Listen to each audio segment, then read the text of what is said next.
Assalamualaikum warahmatullahi wabarakatuh.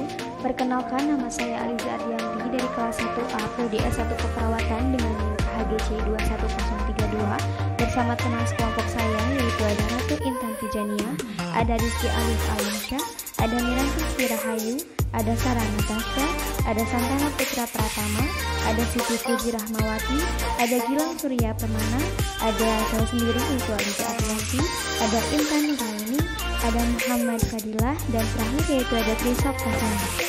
Di sini saya akan mewakili semua anggota dari kelompok 2 daring untuk menjelaskan atau memaparkan sedikit materi mengenai kasus keseimbangan asam basa tubuh, yaitu materi tentang alkalosis metabolik. Yang pertama yaitu definisi dari alkalosis metabolik. Alkalosis metabolik adalah sebuah kondisi di mana darah dalam tubuh mengandung terlalu banyak basa atau alkali. Kondisi ini dapat terjadi karena kadar asam atau karbon dioksida dalam tubuh itu berkurang, serta terdapat penurunan kadar elektrolit klorida dan kalium dalam tubuh. Di sini terdapat 2 jenis alkalosis metabolik, yaitu yang pertama klor sensitif dan klor resisten. Nah, tadi di awal sudah dijelaskan bahwa terdapat 2 jenis alkalosis metabolik, yaitu klor sensitif dan klor resisten. Disebut klor sensitif itu karena pemberian klor NaCl fisiologis, KCl atau HCl memberikan suatu respon yang baik yang disebabkan karena tubuh kehilangan klor dari cairan lambung atau muntah, sedangkan fungsi ginjalnya itu normal. Sedangkan maksud dari klor resisten itu adalah alkalosis metabolik yang tidak responsif dengan pemberian klor.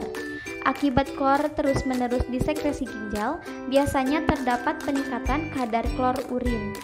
Karbon dioksida yang terbentuk akan dikeluarkan melalui paru-paru. Oleh karena itu, sebelum ventilasi baik atau terkendali, pemberian natrium bikarbonat itu ditunda.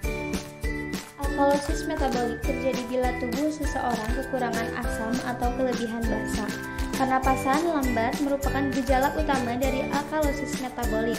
Pernapasan lambat berpotensi menyebabkan apnea. Maksud dari apnea yaitu tidak bernapas sama sekali untuk interval waktu tertentu. Materi yang kedua yaitu mengenai hal-hal apa saja yang dapat memicu kondisi alkalosis metabolik.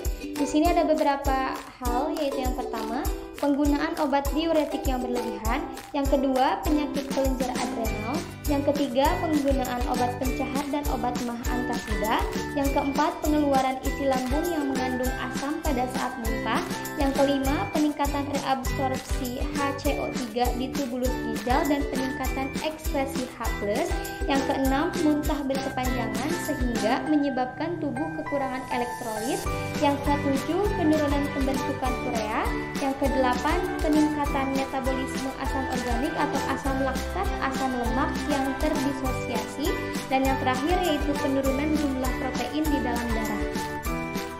Salah satu contoh kasus alkalosis metabolik yaitu kekurangan omega 3. Omega 3 termasuk dalam asam lemak yang esensial karena tidak dapat diproduksi dalam tubuh dan hanya bisa diperoleh dari makanan. Manfaat dari omega 3 itu sendiri bagi manusia itu sangat beragam, khususnya untuk tumbuh kembang anak. Asam lemak ini berperan dalam perkembangan janin, fungsi otak, kesehatan jantung, dan sistem kekebalan tubuh. Ada beberapa efek terhadap kesehatan, yaitu yang pertama, sulit berkonsentrasi, yang kedua, menurunnya kekebalan tubuh, yang ketiga, fungsi kognitif dan kecerdasannya berkurang, dan yang keempat yaitu gangguan penglihatan seperti sensitif terhadap cahaya terang.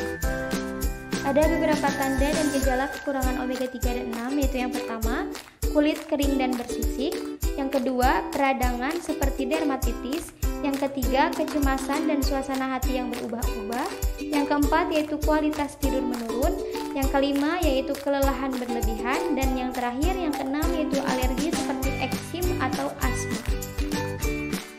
Pencegahan kekurangan omega 3 bisa dicegah dengan beberapa makanan yang mengandung asam lemak omega 3 antara lain seperti makanan laut seperti ikan salmon, tuna, tongkol, sarden, kerang, dan makanan-makanan lain juga seperti telur, minyak canola dengan mengonsumsi suplemen yang mengandung minyak ikan atau tinggi DHA jika ingin menambah asupan omega 3 dengan catatan resep dokter. Kesimpulan dari penjelasan materi di atas yaitu mengenai alkalosis metabolik, yaitu suatu keadaan di mana darah dalam keadaan basa karena tingginya kadar bikarbonat. Alkalosis metabolik terjadi jika tubuh kehilangan terlalu banyak asam. Selain itu, dapat juga disebabkan oleh asupan basa yang meningkat, dehidrasi, dan perubahan kadar elektrolit ekstrasel yang menyebabkan pergeseran dalam elektrolit plasma yang dapat menyebabkan alkalosis metabolik. Sebagai contoh adalah kehilangan sejumlah asam lambung selama periode muntah yang berkepanjangan atau bila asam lambung disedot dengan selang lambung seperti yang kadang dilakukan di rumah sakit terutama setelah pemberahan perut. Penyebab utama alkalosis metabolik ini adalah muntah berkepanjangan, hipovolemia, penggunaan obat golongan diuretik, dan hipokalemia. Gejala dan tanda-tanda pada kasus yang berat termasuk sakit kepala, lesu, dan tetati. Alkalosis metabolik didiagnosis dengan mengukur elektrolit serum dan kandungan gas dalam darah di arteri. Jika etiologi alkalosis metabolik tidak jelas dari riwayat klinis dan pemeriksaan fisik, termasuk penggunaan narkoba dan adanya hipertensi, maka konsentrasi ion klorida urin dapat diperoleh. Untuk itu, marilah kita jaga kesehatan kita karena kesehatan adalah mahkota di atas kepala orang-orang yang sehat. Be there to keep then cure. Lebih baik menjaga daripada mengobati. Bye bye, sampai bertemu di materi pembahasan selanjutnya.